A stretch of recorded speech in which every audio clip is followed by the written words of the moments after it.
Discussion. Thank you very much, Johanna, for introducing the structural and societal level of things. Super happy to be here with all of you, the panel. Happy to see some faces also from the attendees. So if you want to, you can put on the camera and say hi, because it feels a bit weird being in a panel, not seeing people. Hey, but let's get to it. So what we now have been tackling, we've been looking into the societal structures of things. We in our panel, Livia, Annika, Alexi, and Johanna, you will be still with us joining it. We do cover some perspectives to the practical side of things, but not all. But we are trying to bring all the diversity that we represent involved in this conversation. But obviously, we are not going to tackle all the perspectives of parenthood today. So the structures, the recommendations we refer to coming down from WHO, and so maybe outside of our scope, but what we can do is to discuss the kind of personal side of things and also the workplace side of things when it comes to parental leave and equality. So starting it off, how did you feel, panel? I'm trying to pinpoint to some of you here. How did you feel listening to the statistics? Annika, you've been working with the topic quite a lot. What's your overview on what we heard? Well, I sympathize with Johanna because I think this is also for myself a topic which I really enjoy talking about. I think it's a fascinating topic and it's also a very important topic. And I really liked the presentation. It covered a lot of ground, but still a lot can be discussed.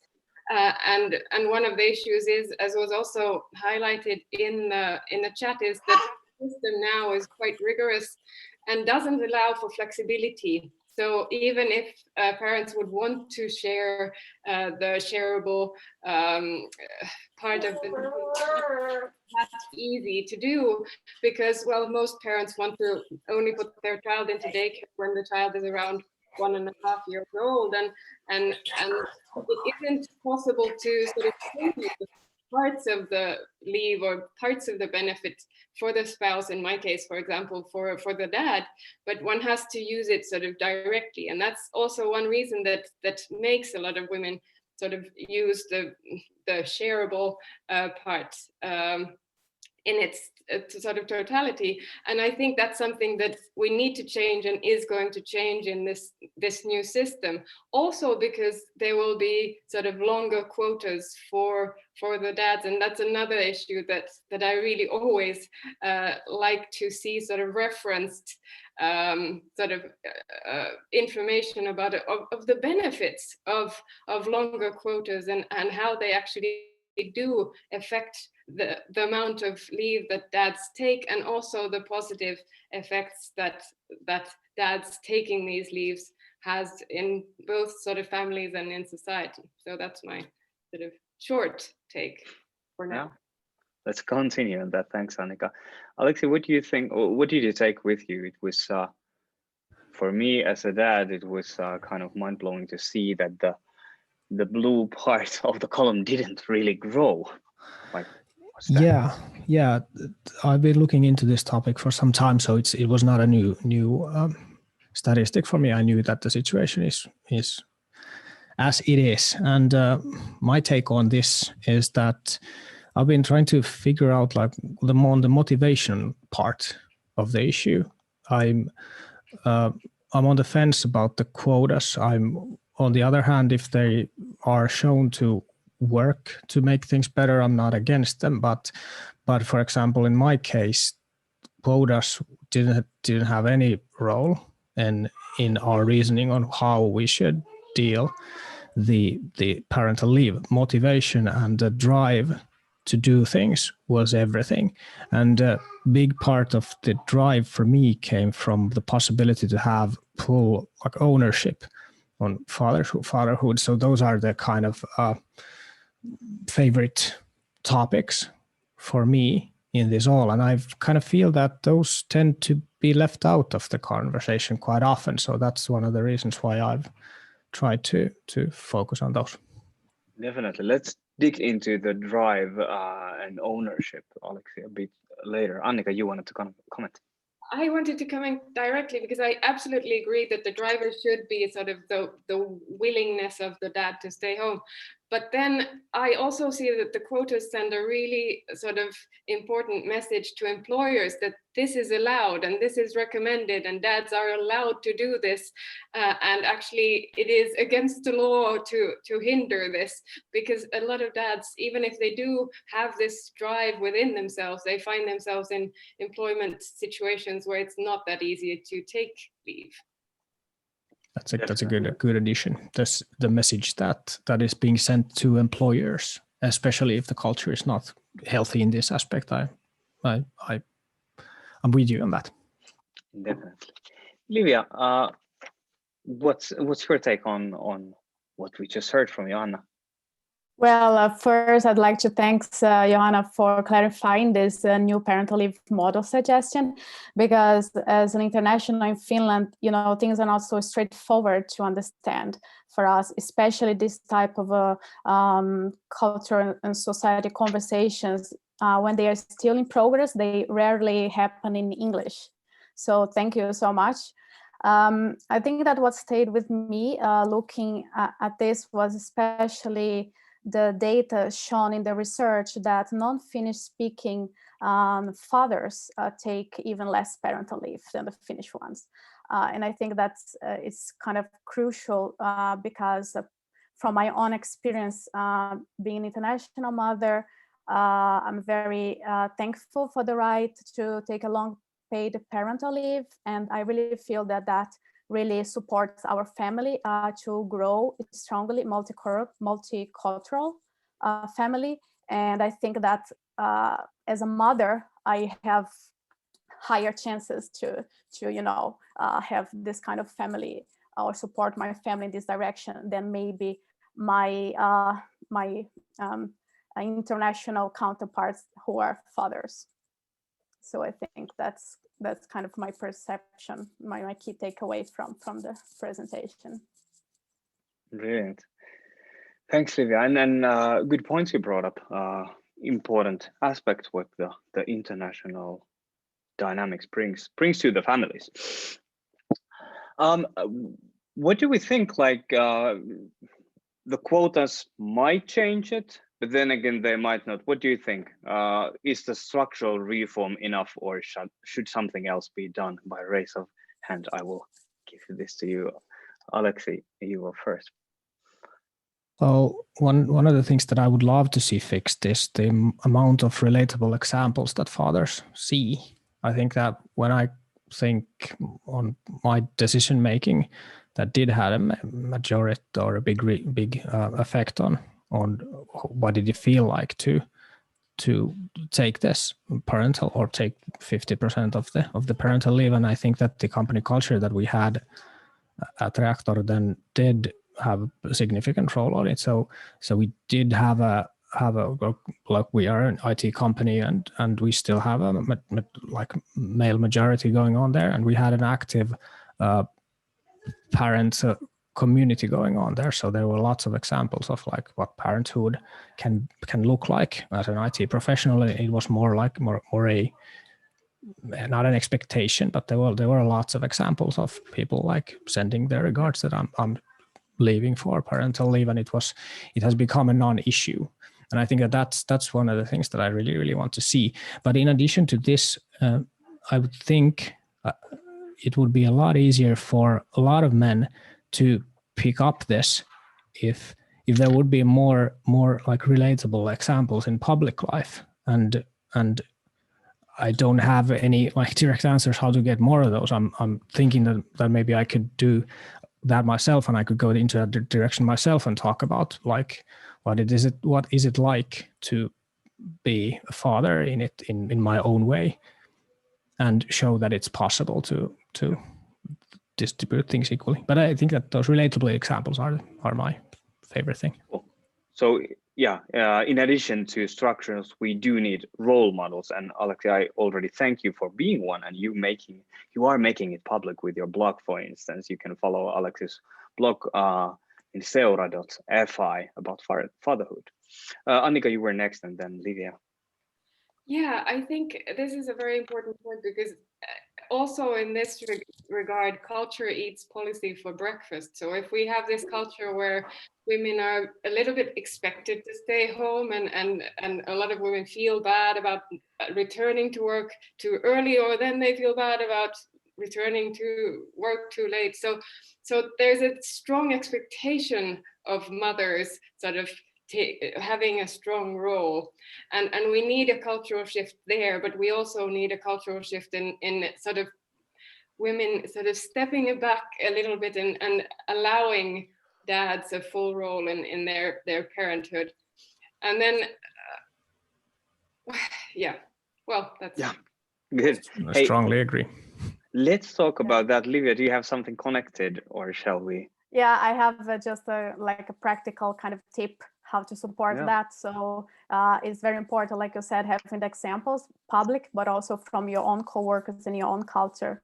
And for example, one thing that we can do as mothers is to start facilitating this conversation about parenting. If the workplace, has no conversation about that, to start normalizing that, and also giving voice to your male colleagues, so they also start feeling that, hey, it's actually okay, or let's start talking about this with each other and sharing the experiences. And the easy way how you can do that is, for example, to create, for example, in our case at Motley, we create a Motley Parents Slack channel for that. And when we meet in kind of just social settings, we also discuss openly about how we are doing, how are things at home and with the family. So start this conversation and facilitate that. Good points. Hey, let's try to dwell a bit deeper into what happens in households, like the equality at home and how it works out. As you said, Annika, and maybe Alexi, you started with, hey, dads, you should take the ownership and drive. And then again, Annika, we discussed with you too that also maybe that means that women need to, or the mothers need to also step down and free up that space. How does that work? Do you have examples on how you've been negotiating the own space and own form of parenting at home? Because I'll leave it there. Annika, do you want to continue? Well, yeah, I think it has to do a lot with sort of women being at home from the first period or a long period in the very beginning, and a lot of tasks and a lot of learning happens at home, where how the baby is and how the child reacts to basic things, and how the rhythm of the family works, so to say. So a lot of learning is happening while the mother is at home in the first part. And then I think the trouble comes when one needs to transfer all this knowledge to the father, if they would stay home alone, which I support fully, because it is, of course, somewhat easy for the one who knows how everything works to sort of step in and say, no, don't do that, because this works better. But I think it's really important to let the other parent make their own mistakes once or twice, and to learn the rhythm themselves, because that then empowers them to make their own choices and empowers them to be sort of the parent that they can be, and gives up this space. But I understand that it's not easy, because all this learning has happened in the first period, which can't be shared so easily. I see. Alexei, you're free to comment, but you talked a lot about drive and ownership also when we talked one-on-one. Happy to hear where you feel you get yours, because it didn't come from the structures, as you said. Well, yeah, I'd like to second Annika's point there, because I think that the ownership part has a lot to do with what kind of responsibility I'm actually giving. And I think that even like the first days are really crucial in that, because those are the moments where the responsibility starts to take in different directions. Like our children have been born with a C-section, which means that the mother has not been able to do much anything in the first days, and I think that has been a sort of a weird blessing because I then had to take the first actual. I think I've washed both of my children for the first time, so that kind of gives the first step of responsibility. Okay, that guy can take care of the kid. He's not going to drop it or anything like that. It's scary for the dad, obviously, but it's once that happens, it's easier in the future. And then I do think that if I would want to have some sort of support structure, I would love to have a structure where mothers are encouraged and helped on how this responsibility is being like given away, because that is painful. That is, if you have, let's say you've learned something for 6 months and you've had the most precious thing that you're ever going to have in your hands, and then you're going to be asked to give that away. And by default, the person who is going to have to take the responsibility is going to have to start from a bit of a like takamatka in Finnish. And it's painful. But then again, like the mistakes that you can do as a parent and that phase, they are not, obviously we can do horrible like violence or something like that, but no, like that's an edge case. The mistakes that people think that are crucial are not that crucial. Like the kid survives, and that's all that's needed. And I think that's a beautiful point. Yeah, but I see the pain also, like, because when it comes to bring up a child, there's so many different schools on how you should do it, and maybe you realize it yourself too. Like, okay, if the baby doesn't die, then you're fine. It's kind of extreme in a sense. So this is like, sometimes the conversation is difficult to say, like, what is our framework of parenting? And that is super important, at least in our family. Saying hi to my wife, who is here somewhere, that it was quite difficult, I guess, to agree upon, because we are different and we have different standards, and then to level on somewhere, it's super important. Livia, we talked about this too. I had the experience today leaving our first kid first time to the daycare, and it was kind of the same feeling for me, like, okay, now I'm giving my most precious thing away. It's difficult also in that sense. Livia, we discussed about your situation, like you wanted, if I frame it, you are a career-driven mom, but then again, you needed to spend a bit more time at home because of your family reasons. Then again, leaving the baby to daycare a bit more difficult than if it would have been for the father. Yes, because as an international, like a multicultural family, I don't have the support from my side of the family here in Finland. So I would feel that it's much easier to go back to work, even earlier, and know that my kid will be with the father than, leaving him to institutions to take care. But it is, like Alexa said, it is a painful, like it feels difficult, honestly, to leave your kid after being 9 months pregnant and then the extra months with the baby. But what I have started to think is like practice makes perfect. And I really think that we need to practice the art of letting go of our children in a way, because we are here to prepare them for life, to live in society, and that's how life will go. They will have to part from under our wings at some point. So I think that moms in general, we need to develop more trust that others can also take care of your kid. Maybe not exactly like you, but you're not the only person that is able to keep a baby alive. And that means living, sharing the care with, or the parenting equally with the father, and also even like small things like letting a family member take care of the kid as a young baby. That's how things also you can start practicing, sharing a bit of the caring, so you can little by little start getting used with the letting go and developing trust on others in relation to care. Alexei. Yeah, I can second that too. And when it comes back to the framework selection that you, Julius, were talking about, I've encountered that pattern quite often, that we as parents want to select a framework, and then we start to think that this is the absolute the truth and nothing but the truth. And you kind of said it yourself, like you two kind of disagree on what's right.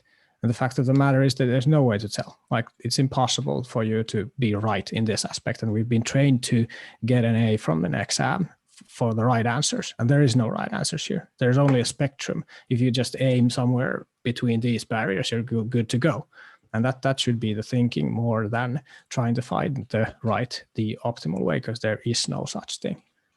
Yeah. Yes. But I guess that's a good point. There's tons of comments, little time and some things to cover. But I guess also, like, what we now agreed is that, okay, we see that it's something we're on a joint mission to do as moms and dads or parents when having same-sex families or so. So it takes all of us to do it, in a sense. Talking about work life, I guess we have a couple of good questions there. I think we'll spend some more time and Q&A there too. We talked about supporting the parents and normalizing parenthood at workplace. Livia, in what you said, also what you being kind of spearheading in your work environment. So any best practices you've had in your workplaces, how you've been able to support parents take some time off, and then again normalizing parenthood at work? We talked about role models. Alexi, you mentioned that in your workplace. Livia, you talked about the parents community. But what's your favorite practices so far? Yeah, in general, I think that in the workplace, the context that Alex and I share, it's kind of easier to get this going on. But for example, if you think from the perspective of startups, small startups and entrepreneurs, also that conversation gets harder. That is also something that it's tricky and doesn't help men to kind of figure out easily how to share the parental leave. I think this is something that I would also put there. Mm-hmm. Annika, you are now muted. Can someone help you?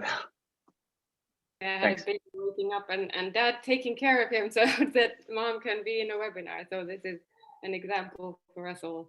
I don't know.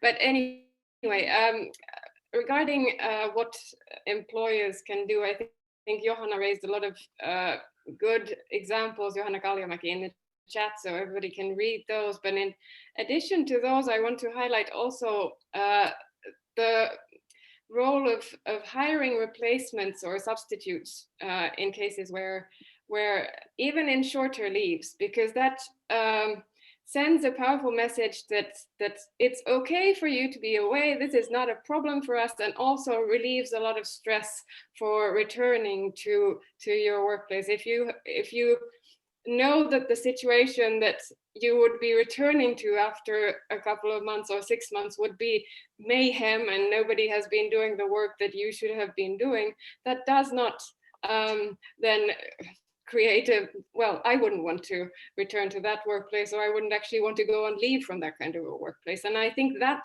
road has been paved for women quite a long time, whereas for men, these substitutes and replacements aren't hired as frequently, especially since the leaves aren't long enough, or I mean, they are only a couple of months. So having longer leaves and then replacements, that would already make a difference. Yep. Alexi, how did you feel? You said you have 2 kids. You've split the income related half and half. Quite similarly to me, how did you feel staying away as a dad? Because it's different or more difficult for dads, it seems. I felt good.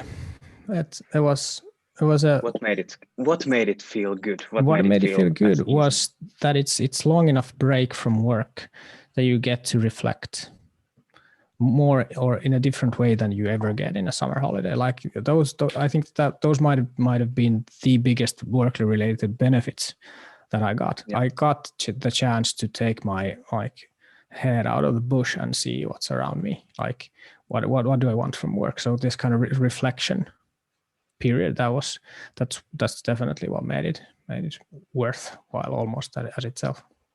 Cool. Annika, yet again, Julia, can you help? Sorry, that's a habit. That was my mistake. I'm muting myself normally.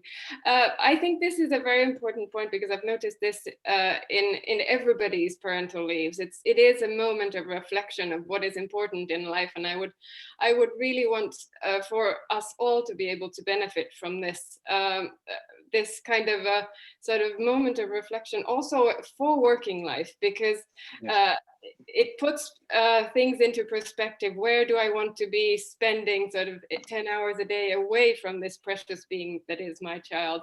And then you start thinking about prioritizing even working life in a different way.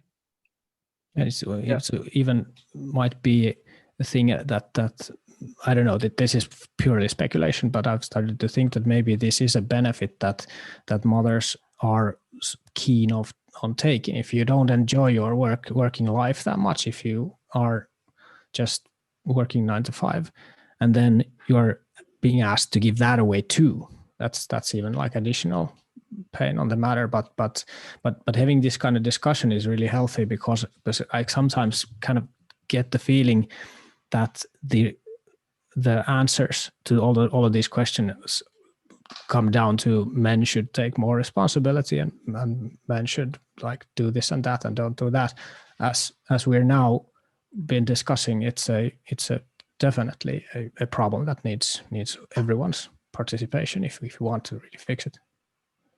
Yeah, definitely. And I think that's something we could think of. There's plenty of questions. I think, Bikash, we are moving towards Q&A. So I'll try to get some questions from the audience, right? Yeah, exactly. Brilliant. What Karri asked earlier in the chat, like, what could companies do not only to wish parents happy parental leave, rather than also get them back, because that is from company perspective quite important. So what could we do? I collected a couple of examples from what we are doing, but I'm happy to hear what's going on in your workplaces. Or I can go first too. Well, or Annika. I think it's very important to have a sort of initiation period, and also to not even just wait until the person comes back, but during the leave period, stay in contact if the person is willing to stay in contact, and be proactive and ask sort of how's it going, what kind of learning have you been doing, and what kind of priorities do you have for returning to work, because as mentioned earlier, it is a very sort of peculiar and special time for these contemplations, and I think that should be taken more into consideration in returning to working life. And also, if the leave is done well, so to say, in quotation marks, and managed well from the employer side, you get a very motivated employee back. So I think it is something that we need to sort of prioritize in HR or sort of employer relations, employee experience talk. Yeah, I think that overall, what the workplace can do is start looking at parental leave not as a termination period, but you are still an employee, and you actually have this chance that is, you have, okay, you take care of your kid, but you also have some time that you can develop as a person, as an employee. So how can the workplace support that? Because, for example, organizations like Mothers in Business, they are there exactly to facilitate this growth that happens during our maternity leave and paternity leave, the parental leave that mothers take. And I have personally been very active in that. So the workplace could see the whole parental leave from a different perspective of personal development. Yeah. And that is something we started at Netlight from our Stockholm office to do, is actually get an external coach to help kind of vocalize what you actually learned, because that's quite often difficult to package. Like, what have I learned actually during my leave? And that's kind of, it needs some help maybe to take a form and to make it also kind of visible and recognized in the company. Aleksi. although I'd be very cautious on communicating that, because that can turn into, we expect you to like study and develop yourself during the parental leave. And I can say that if a company would require something like that from me, I would probably not be happy to return to that company. So that's I kind of agree, but then again, you can really like go wrong in that one too. Yeah, of course. It bit depends on what kind of learning will you materialize. Julius, I like how you put it. You said that you help vocalize what you learned, and that not necessarily means that you have to be studying something. But actually, when you are on a parental leave for the first time, you are actually, I believe, you should focus on actually learning the job of being a parent, which you never did before, and it's a lot of stuff to learn. And you do get skills out of just that new job. So, and I think that we don't know how to express those. We don't know how to communicate those in words. That's true. And just recognizing that as an employer, that this is learning that is valuable to us as well. That you don't have to go into courses and do a PhD while you're on maternity leave. No. But just sort of that you are learning, and there is a steep learning curve that has to do with sort of parenting in itself. Yep, but it's definitely difficult. And then again, if we talk about how to recognize parental leave, what about the non-parents then?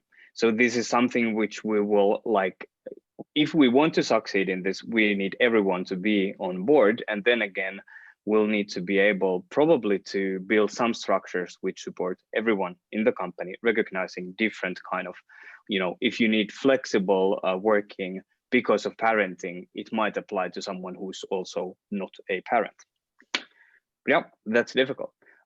There was some comments about the imbalance between moms and dads and the salaries, and how difficult it would be for instance, self-employed or in a startups. It's difficult to respond. How should you do it? How should you split it in each families?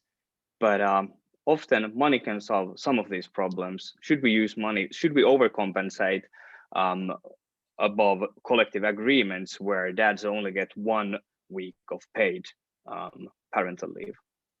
What's your idea? Should we overcompensate it?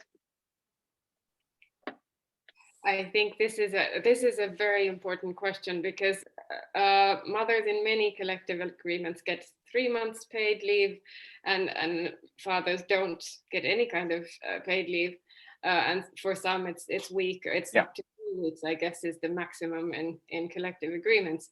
And of course, this sets a completely uneven playing field for two parents, and that's something that we can't solve here, but is something that we can all sort of send messages to our unions to take this up and to discuss, because I think this is something that will only change when we have this kind of discussion going on more. There's not enough push at the moment. I've actually asked whether this discussion is going, and there's not enough push from members to do so. So if we all bring it up, maybe something might change. Yeah, I would say that right now we are still in the phase of identifying the problems, asking the questions. And then, companies, they are already so smart and creative for business innovation that I'm sure that if just focused on solving this, finding answers for these challenges, we can, start going to the phase of finding the solutions creatively together, trying to ideate something. And I really am positive that we can find some answers to this. But we are still in the normalizing the conversation and getting the questions and the thoughts now, I think. Yeah. I think that the things need to be broken down a little. The first year is, in my opinion, like it's already pretty easy to like work with. You have a lot of flexibility and you can do a lot of stuff. But there are like two things that are making this pretty difficult from the monetary perspective. Is that like first, the question of how long a parent should stay home, like is 1 year enough at all. What's going to happen after that period? The first year is easy, but what's happened at that point when you have to do the switch, or when you switch to income related? That's the difficult spot, and I would pay special attention to that. And the other one has been discussed in chat also very, very eloquently, and the question of like breastfeeding and how that should be recommended, or should it be recommended, is a huge issue, because if you take that as a prerequisite that you should breastfeed as long as possible, then everything else falls down. There's no flexibility there. Then you end up with a situation where the mother takes the first year and that's it. Then after the 1 year period, then you have to figure out how do you manage with less income, and that turns things around. So maybe we should just start reconsidering the breastfeeding recommendations, or my kind of fast solution to everything here would be just to really think what kind of cost these breastfeeding recommendations do have. I'm personally against them at this point, with my experience. Would you like to comment, Annika? Very quickly, there are a sort of, this is a problem everywhere in the world, and women are considering this issue all over the world, and a lot of countries don't have 1 year parental leave. So this is a very sort of typical conversation for Finland, and there are also globally, you can find good best practices for having sort of breastfeeding leaves during the day, if that is possible. Then there are systems where somebody brings the baby to the workplace where you breastfeed there, even if pumping isn't an option. So there are also solutions. It's not only a problem. Yeah. All about I think, wanting to find solutions. Yeah. Exactly. Good point. I think we did run out of time already. If I want to collect this, is that, okay, we just scratched the surface, what we discussed here. There's multiple directions which this would go. What I heard us discuss was a call out for role models and a call out kind of for change. So now how I listen to this is that we still need role model families, role model parents, be it fathers and mothers, doing things their own way, doing it differently in order to change the system and challenge the system. And then again, at least us, we in the panel are really privileged. We work most in IT sector where there's a lot of, competition on talent, but the practices in almost none of the workplaces are there actually supporting. So this is also, it's call out for role models on employer side. And I think like what we could do, of course, work towards unions and that side, but also towards our own social circles, be it at work, be it friends, and so forth. Aleksi, Annika, let's have closing words. I'm going to just refer to Charlotte in chat. Yes, role models and not the perfect life at Instagram types. I fully agree on that. Like I've been spend so much time with the conservative part of Finland with like the hunting lifestyle that I've adopted, and I've learned what kind of attitudes they have, and they do tend to be a bit different than maybe us in this discussion. And having role models that are relatable to them too. What does it mean to be a father in the countryside? What can you do? What are you expected to do? And that's the key, because those are the people we should be somehow be able to convince that this is a good thing. I don't think that convincing Reactor employees is something that we still need to focus on. The tricky part is to find role models for people we don't currently know that well. Annika. Yeah, I think leadership in all organizations play a key role in sort of creating this family-friendly culture, and them stepping up and taking leave themselves, then stepping up and talking about leaves, asking when a person will go on leave, especially dads, and then also living this family friendliness true, because it's not enough to have sort of nice social media content on being family friendly if you're then sort of in the next sentence questioning a person's sort of possibility to stay at home with a sick child. That's just not family friendliness. It has to sort of actually ring true in the people that you employ. And yeah, I think we need a lot more leaders to be family oriented, and that will also send a message to all employers that this is okay and this is how you do it. Indeed. Cool. I think that was it from the panel side. Only 5 minutes overtime. I hope all of you enjoyed it. Pikas, handing it over to you.